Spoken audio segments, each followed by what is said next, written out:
Okay, and I will share my screen here. Okay.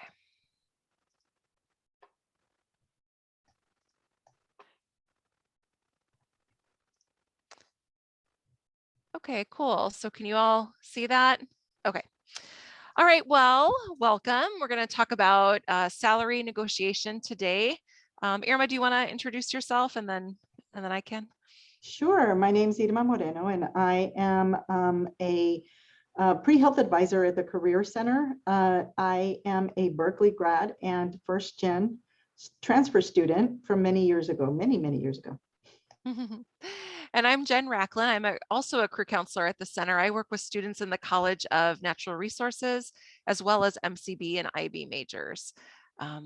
So today we're going to talk a little bit about salary negotiation. We're going to talk about why you should negotiate, how do you prepare, how do you evaluate the offer, how do you actually negotiate the offer, and then we have Karina Rosales, who just a year ago was in your shoes, kind of going through this process. So she's going to share her experience with you at the end. So to get started, why negotiate? You'll see from this graphic here, 74% of employers have room to increase their offer by 5 to 10%. And then a lot of times people worry, a big worry can be like, well, if I negotiate, maybe they'll rescind the offer. But you also see here that 90% of employers have never retracted an offer because someone has asked if it's negotiable or has tried to negotiate. So it's really worth it because 80% of students and grads who negotiate are at least partially successful. And you'll see that most people don't. 34% of women negotiate and 44% of men. So it's actually kind of not good all around, but it's even more challenging for women. And you'll see in the other graphic that like 62% of new grads are not negotiating.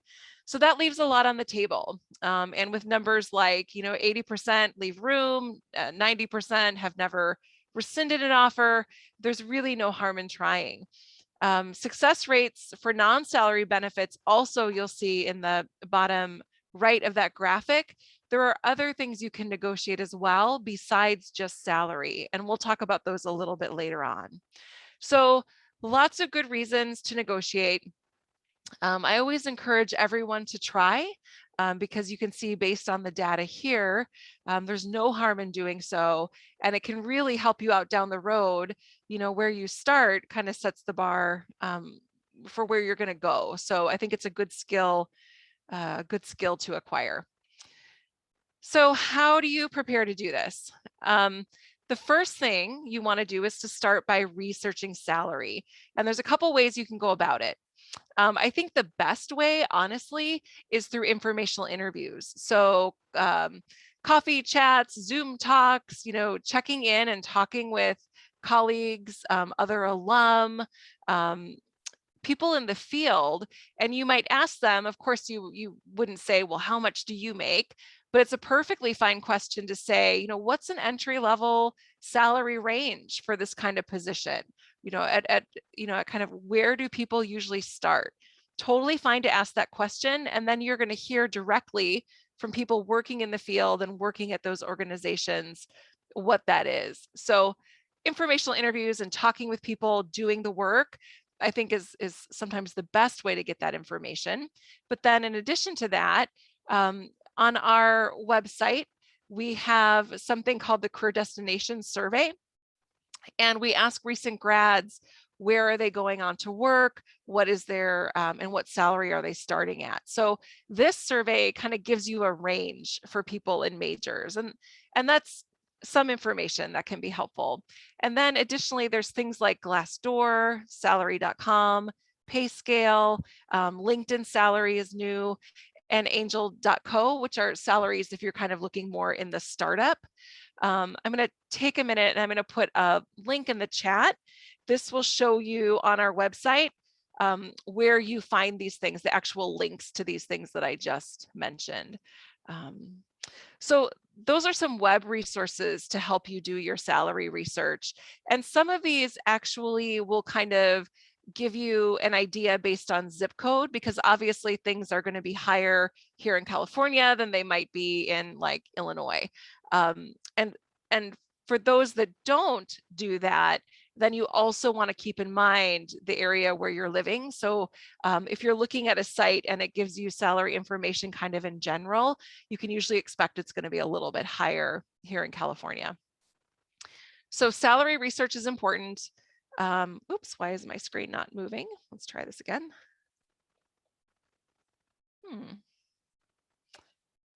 This seems to be frozen. It's weird.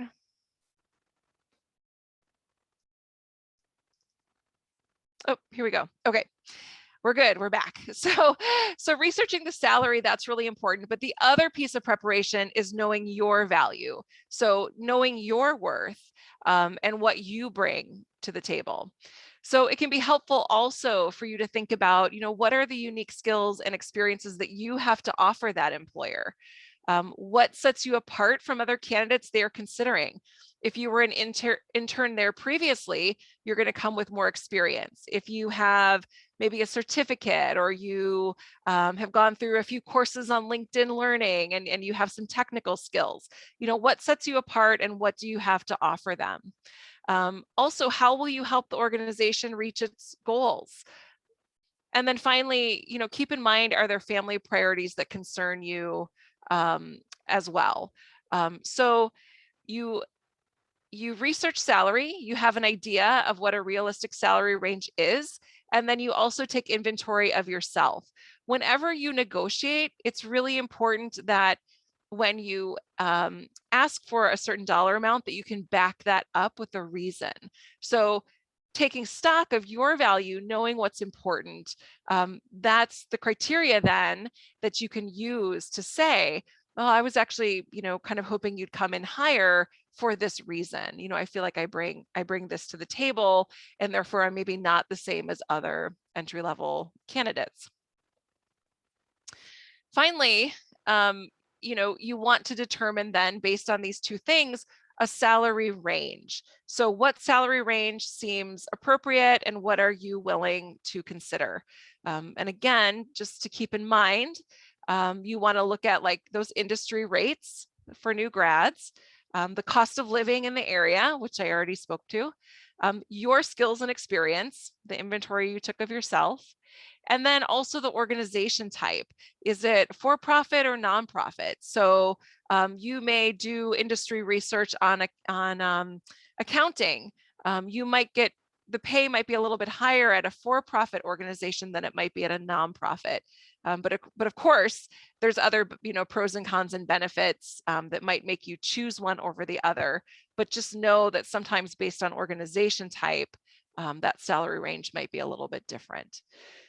So those are the kind of the criteria that you would take in mind to arrive at a salary range. And it's helpful if you do these things, ahead of time. So you have this information ahead of time. Here's a pro tip about salary. This is a question students often ask me.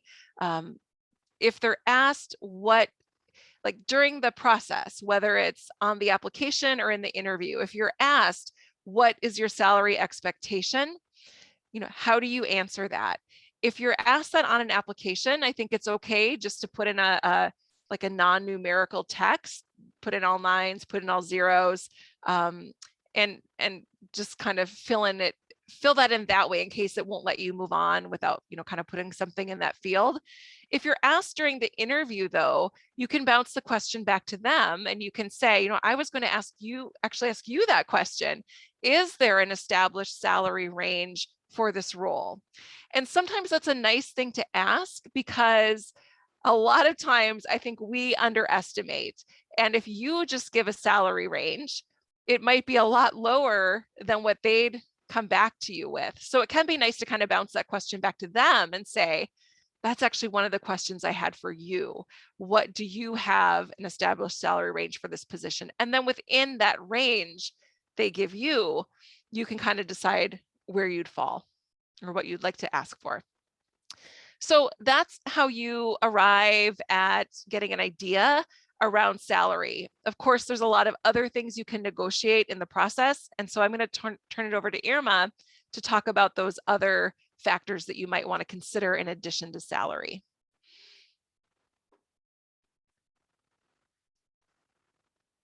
Oh, you're still on mute, Irma. Thank you, Jen. So other factors to consider. As Jen said, there are a lot of things that you may consider. I'm not sure if you have the correct slide, Jen, if you have all the information there on that slide. There we go. So these are just some of them. I've listed a bunch of them here, but you know, money is always going to be on the top of your list. But what about flexibility? I mean, in these days, you know, maybe there's a remote, you know, working remote is something that you really want to be able to do. The company size, maybe you prefer working with a small company, small organization. The values of the organization may be important to you. If it's a social impact organization, a cultural organization, are there opportunities for growth? Are you going to be able to learn and grow from those opportunities? Is there a work-life balance, or are they expecting you to work 12-hour days? Geography, are you looking to move and explore new areas, or do you want to stay close to home and close to your family, or in California? Maybe there are reasons why you have to stay in California, you know, because of family issues. The diversity within the organization. So these are just some of the factors listed here that you may want to consider. So evaluating the offer. So again, job title, your salary, is it hourly, is it monthly? The duration of, maybe it's something that's only for 2 years, it's funded for 2 years, like you're working for a nonprofit organization or an educational organization, and they can only fund the position for 2 years, and they say, well, there's a possibility it would go 3. Are you okay with it just being 2 years, or do you want something long-term? The deadline for accepting and declining and the contingencies around that. Do you have to do a drug test? Is there a background check, a credit check? All those things are really important to consider. And then probationary period. Some places, the majority of places, you're going to have a 3-month probationary period, but there are some government organizations that require a 12-month probationary period. The other things you can think of are vacation, relocation. Are they asking you to relocate? Are they willing to finance the relocation? Housing, do they offer you housing? Are there any bonuses? What are those bonuses like, or have they been in the past? Are you provided with a mentor or a buddy that can show you the ropes? So those are all important things to consider. Many times you're just going to be thrown in and expected to learn these things. So if having some type of mentorship or buddy program is important to you, then definitely looking for those things within the offer. So evaluating the offer. You want to put together a spreadsheet, hopefully, of the different offers you have and things that are important to you, as is shown in this slide. So you have offer 1, offer 2, offer 3, and then you have your priorities on the left-hand side. Sometimes you could do that. You don't have to necessarily put a spreadsheet together, but you could put a list of things that are important and how you would tackle them. What's important? Is this really more important than the next? And putting columns of the pros and cons to ensure that you're looking at it in a more objective way. And then maybe you're okay with the way it turns out, where 5 of the things match up with job 1 and only 4 with job 2, for example. So evaluating it that way. Next slide. So evaluating the offer. So salary, will it cover your living expenses? Hold on just a second. Make a budget to see how much you need in order to live comfortably and still save money, or do other things that you would want to do. If all your money is going to housing, for example, and you're going to be eating tuna out of a can, maybe that's not a good salary for you. So really thinking about the things that are important to you, where you would put your money, and really putting a budget together to ensure that your salary at least covers the expenses that you absolutely need, like housing and food, transportation issues. Benefits, do you need health benefits? Are they willing to give you health benefits, and are they good benefits? How much will you be required to pay for those benefits, or will the company pay all of them? Sometimes tuition reimbursement or loan forgiveness, that may be something that's important to you, and you're willing to forego a little bit of the salary in order to gain some of that. The growth in the company, will you be able to move up, to move to other roles, to learn? And then vacation, what is that like? Is that something that you're happy with? Or with 1 week, are you happy with getting 1 week vacation, or do you want more?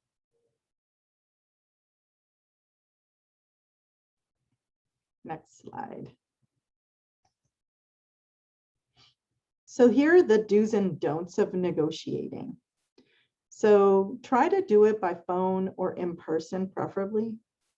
Be professional, positive, enthusiastic, confident, grateful, factual. Do your research. Prioritize and address all the needs together at once. Know when to walk away or to give in. Have that in mind.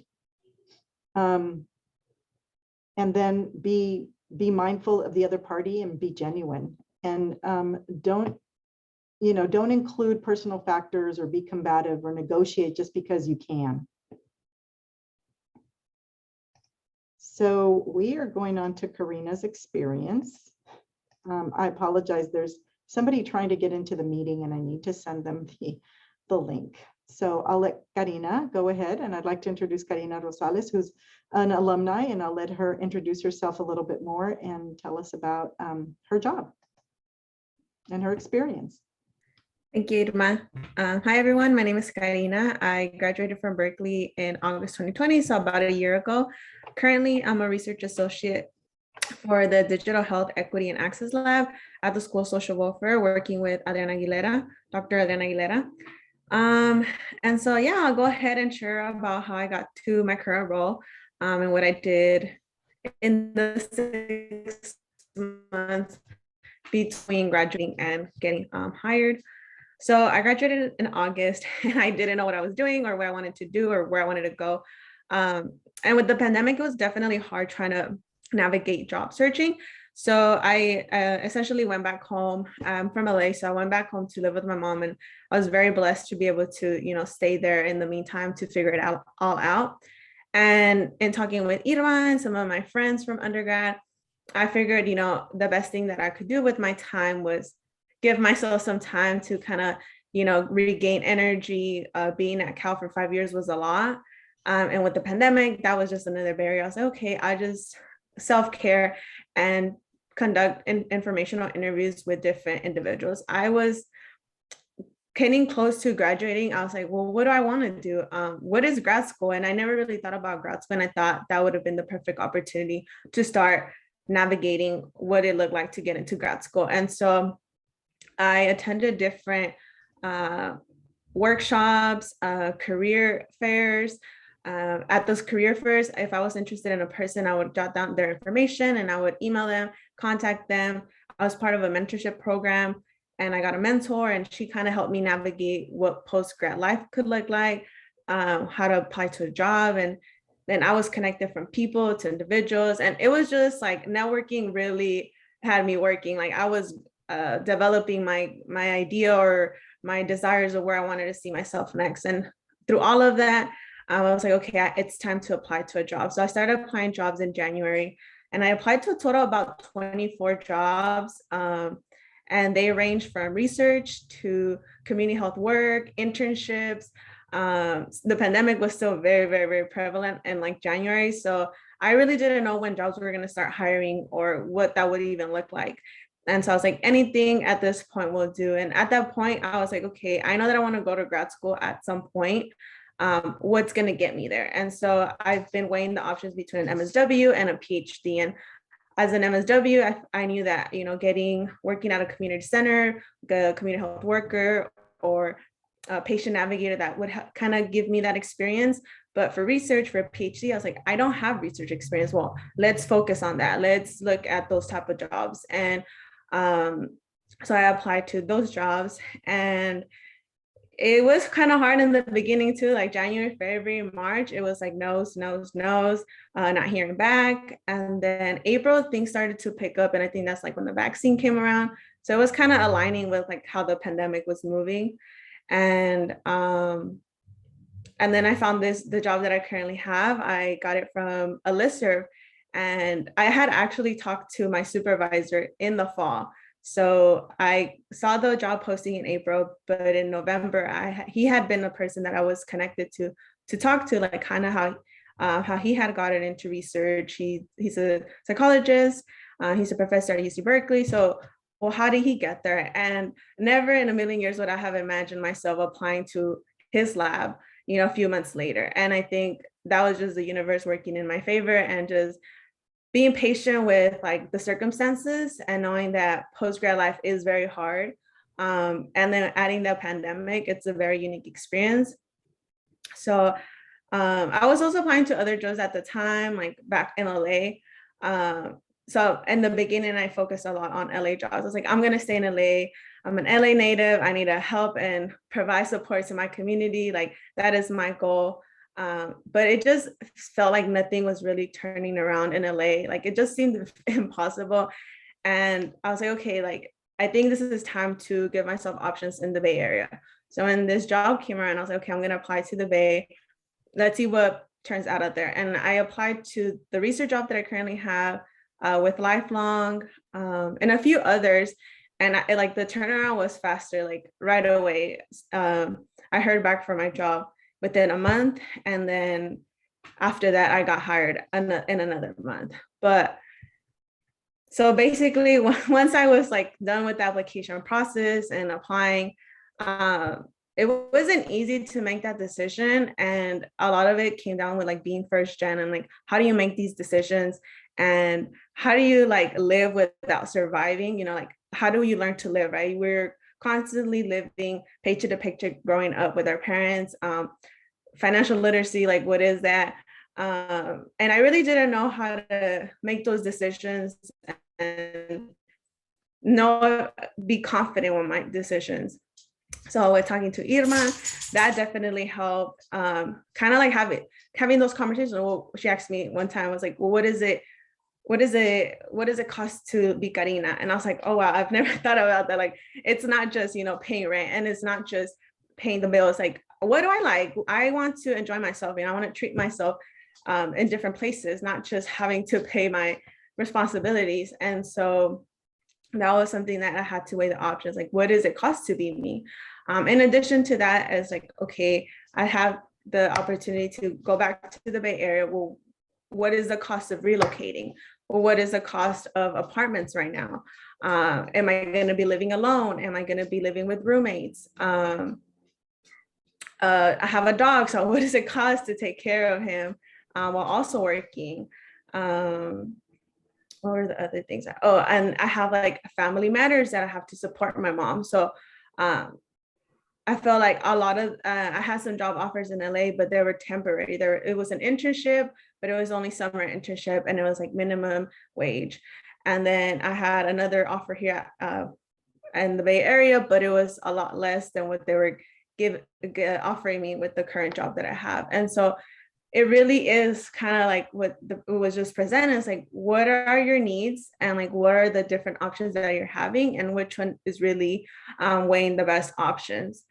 And I also talked to like my supervisor, and I was like, this is when I can actually relocate to the Bay Area. Can you accommodate to that?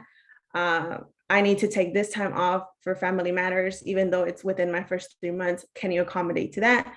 And I was so scared to ask for these things, but it's so true. Like, people won't say no. And they were like, yeah, totally. Like, you can take the time off. We understand X, Y, and Z. And so, yeah, that's how that turned around. Like, asking for my needs, and like, what were my needs, and how can they accommodate to me? And making the decision, also like talking to my mom for her to understand that even though she did want me to stay back in LA after graduating, that wasn't the best option for me. And for our family, I felt like I can provide more and help more financially if I moved back here and I had those that extra salary compared to what I would get in LA.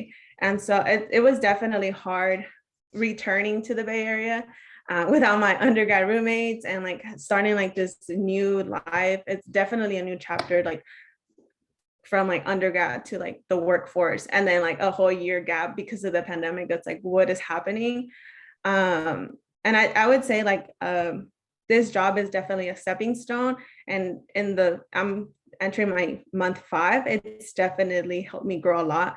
I feel like as a researcher, I've grown and I feel more prepared than I was 5 months ago. I've learned a lot of like data analysis, management, recruitment, all of that good stuff that comes with research. I feel like I made the right choice because I knew what I wanted to come out from this job. And so far it's, aligned that way.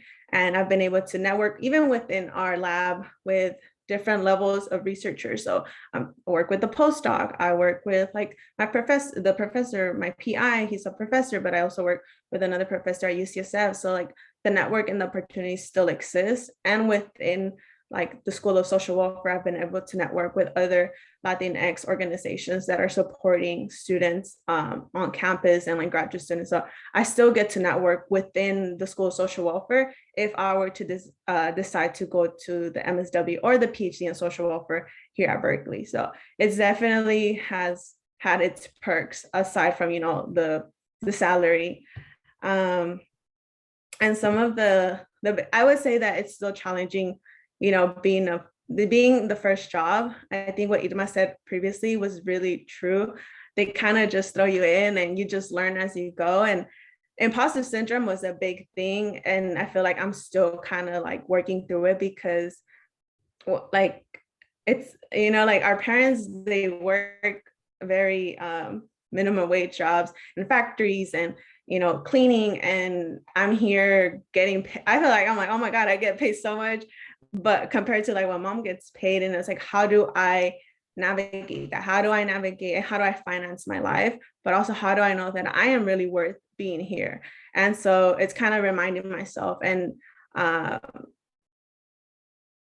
relying and getting support from like my friends, from my community, that like we do belong here. And the Career Center, Irma's still there. I'm like really good with like some of my support from like EOP too, relying on my mentors from there, like continually to affirm me that I belong where I'm at and that I can continue to thrive and to navigate this post-grad life, even if it gets hard. And, one day I hope to be a researcher, like a whole published PhD professor at Berkeley, hopefully. I'm manifesting that essentially I can come back and give back to our community of students and teach decolonize mental health. So getting to that path has not been easy, but definitely being in places like this, attending to different workshops, listening to folks share their narrative,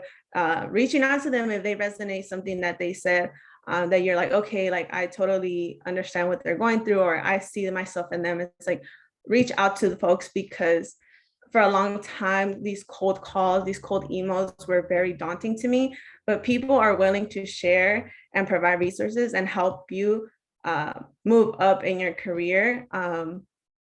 And yeah, so I'm offering myself to, you feel like anything that I said might have resonated with you, or just want to figure out like next steps, feel free to reach out to me. And if you have any questions right now, like I'd be happy to answer them. Yeah. Feel free to unmute yourselves and ask questions if you'd like.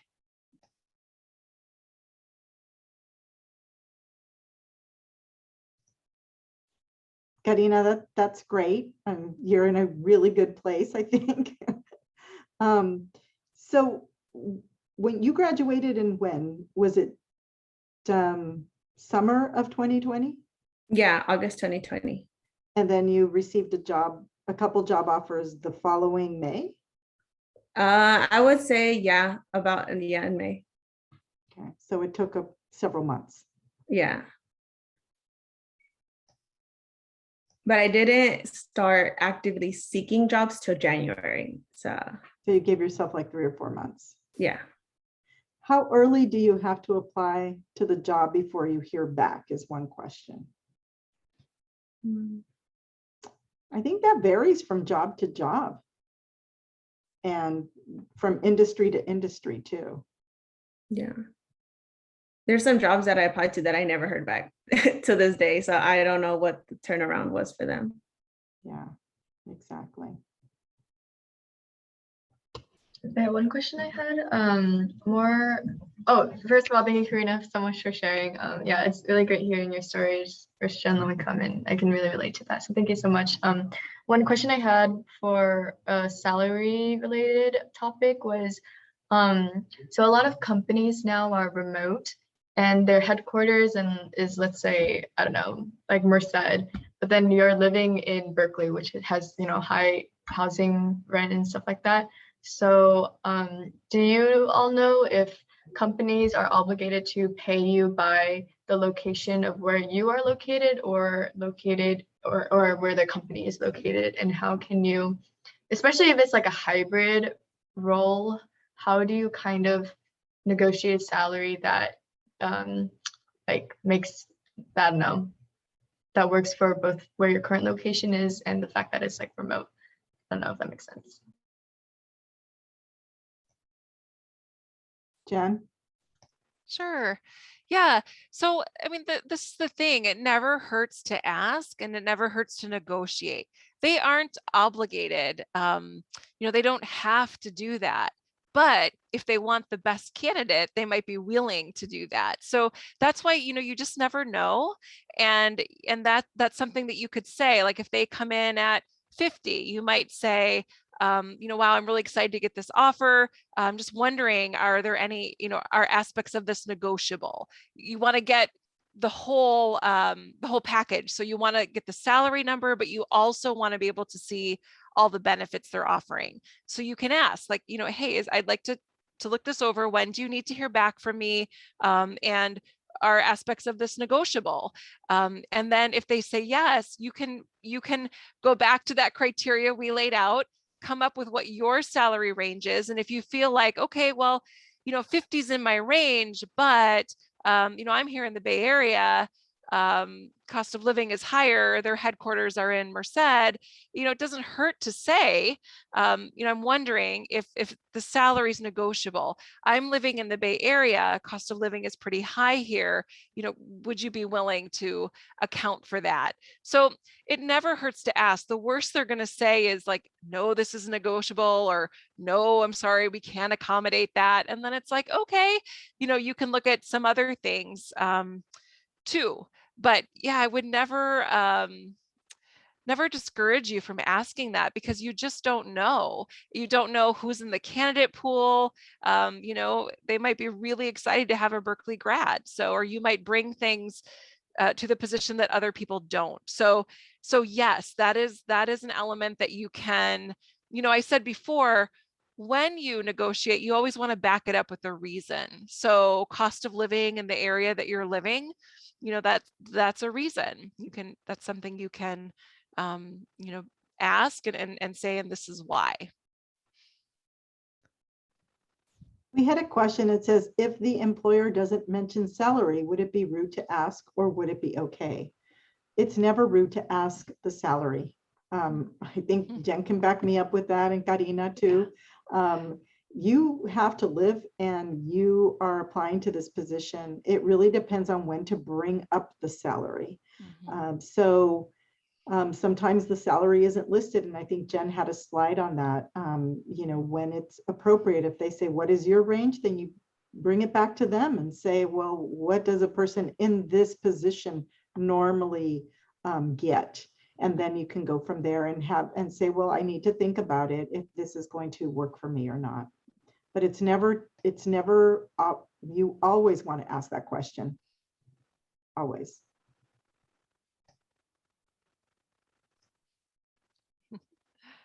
Any other questions for Karina? Or for Jen, or for myself, or? Oh, I had a question for Karina.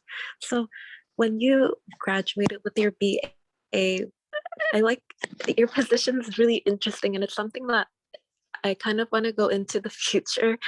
Did it say like, oh, you need a master's or something to get to where you are? Or I don't know, like, did you feel like you had to meet all of the requirements and stuff like that? Because I know that usually we push like, oh, we don't have to meet all of the requirements, but did you feel like, I don't know, how did you feel, or did you feel like you fit everything, or like 40% of it, like 100%, or how was it for you? Yeah, I definitely did not fit 100%. I feel like I'm still fitting to get to even 50. But a lot of the research position jobs that I looked into were looking for BAs. So, and they stated like I went to, like, Charles Drew was one of the universities that I looked into, and they state like, okay, what is the minimum requirement? And then it's like requirements, and then there's like these are extra, so it has like things that they would wish, but things that they actually need. So you don't have to fit like the required is like what they actually want, and then it's like I forgot the other one, but it actually has more. And so I always went for the requirement, like, this is what you want. If I have this, good. If I don't, also good, because it's just an added layer. And I think like for my current job, their required ones were very, very like broad. And I felt very encouraged to apply to the job because it didn't feel like I needed to know everything. And the culture is like that though, within like what they posted is like the actual culture of the lab, because it has never felt like I need to know everything, and that there's always room for growth and to ask questions. And so that in and of itself was like a plus for me to even want to apply to the job, because through the process of like, you know, being hired and learning these in this past few months, I have felt like I've had the space to grow and learn. I definitely say like you do have, for research positions, you do have to have like a minimal experience, like if it's like qualitative research, so you know, doing statistical analysis, qualitative research, more like, have you done interviews? Have you kind of like transcribed stuff? I would say like even if you have like a 10-month internship experience, I always minimize my 10-month internship experience that I had doing research and say like that's not enough. But those 10 months is like a lot, because you did what you did in 10 months, some people do in a year. And you just learned it at a smaller point, and you like learned what you had to learn. So I would say that, yeah, it depends like what your experience is. But I definitely did not like, if I was like, if I made some of the bullet points, I'm gonna apply to it. And if they feel like I can be a qualified participant, they're gonna take me, but I'm always willing to learn. That's always, I would say, I'm willing to learn and grow. Like if I don't have it now, I will eventually. And that's why I'm applying, because I want to learn. Because then all of that has to be conveyed in your resume or your cover letter, or because then I know like when you speak about it, you're really passionate about it, but then how do you convey that on a letter? Yeah, I would say in like your resume, you can definitely put like those descriptive things that you did that can fit the current role. And then on your cover letter, you can express like in your last paragraph, like I'm willing to learn. But definitely, I feel like you can express these notions in both of them, but also when given the opportunity to interview, I think that's a great place to also share that part too. Yeah, someone mentioned it's preferred qualifications, and it's usually either preferred or desired qualifications, and the ones that I think it's requirements and then preferred or desired qualifications. And there's been research done that women will not apply to a position where they don't have 50% or more of those qualifications, but men will apply to any position, whether they qualify or not.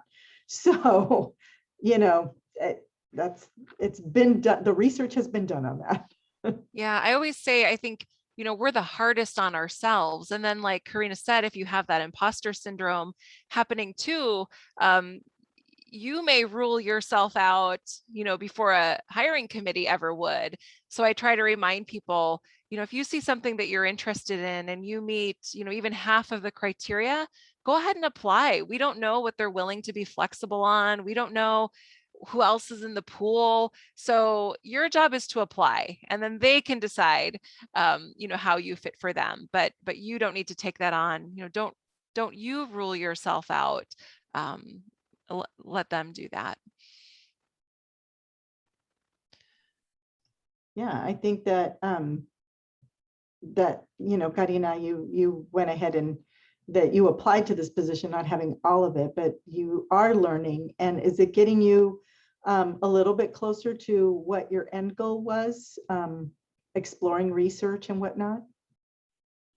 Oh yeah, most definitely. Like a lot of the skills, like set skills that I would want to learn, I'm definitely honing into them. And I think more of like my personal like growth, the position itself is helping me too, like seeing my value and seeing that like, oh yeah, I can definitely navigate a different job with more confidence and seek to like expand my career options. Even like now, like if I were to want to move jobs, I feel very confident to do that. So it's definitely like month one is definitely hard, but 5 months in, a lot of these skills, like I didn't know how to data clean, and now I feel like I can take over our data analysis and clean it all up. So it's a growing process, and the job is definitely paving the path with like my role, but also like my PI has taken upon himself also to be my mentor and kind of guide me on how to prepare for grad school. What are the papers? How many papers should I publish? Do I need presentation options so that I can be a good candidate? So as it was mentioned in the presentation, if there's mentorship opportunities, that's also a plus. And that's definitely been a plus in my job. That's great.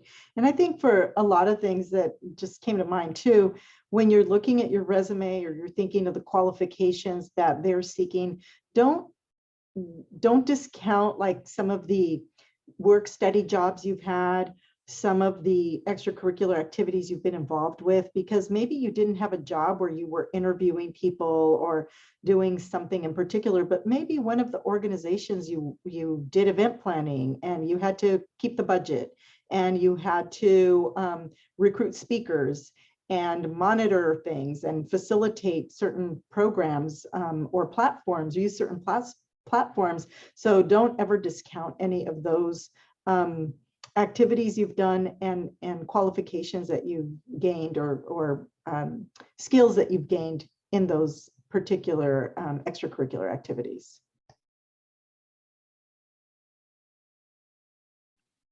I can add a question.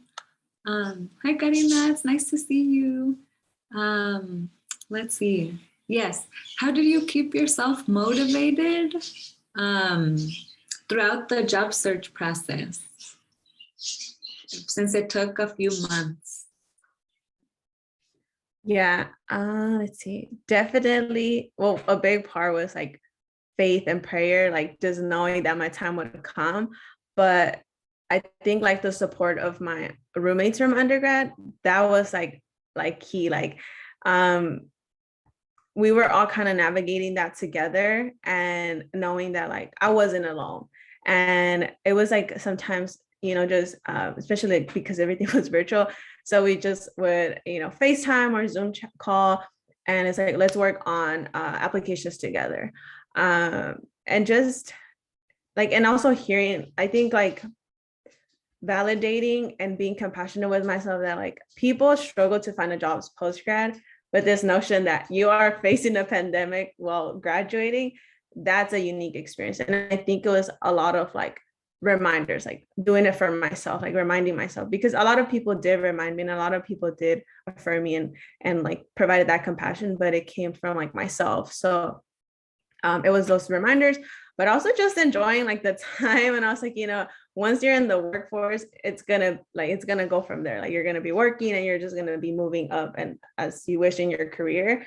Like let's enjoy the time, because I think oftentimes, I think it was through a talk where I heard it's like you're often thinking of the next step in your life and you never think of what is happening in the now. And then you get to the next step and you're like, wow, I wish I would have done this back then. And so really honoring the now and being grateful for what's happening now. And if I was meant to take a pause from my next step in life, then okay, like what is the universe telling me and what am I supposed to do now? So thankfully during that time that I did not have a job, I was able to do a lot of self-care. I was able to, you know, like college was a lot. So it's like, okay, what did college do to me that now I need to, you know, focus on? So it was like fitness, like being able to work out every day and not have to worry that I had to run a class, that I couldn't, you know, go to this meeting, all that stuff. Being able to like cook for myself and eat healthier, like I had time to do things for myself. Like the energy wasn't going out, but going in. And I think that was in and of itself, like the key to be able to know that like my time will come and just be patient. Thank you. Thank you for that. You're right. We do forget about the now. Any other questions? I had a, oh, actually, I had a question. So usually where is everyone in the fields that maybe they majored in or minored in, and did you apply to Handshake, or how did you browse? Did people reach out to you, or you're like, oh, this is interesting, I'll just apply? Was it like a random process, or you saw your field or career listed in that website? And that's an open question for everyone.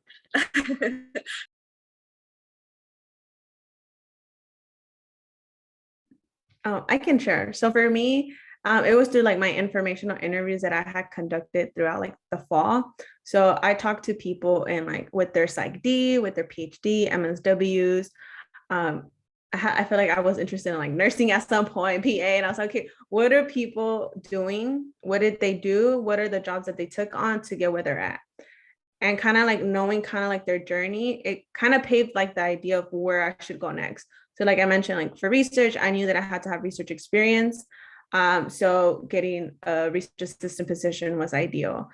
For like the MSW, I talked to like people at the MSW program at Berkeley, and they're like, okay, like you should do something if you're interested in like health, maybe like working at a clinic or at a hospital, at a nonprofit that kind of helps navigate resources to patients.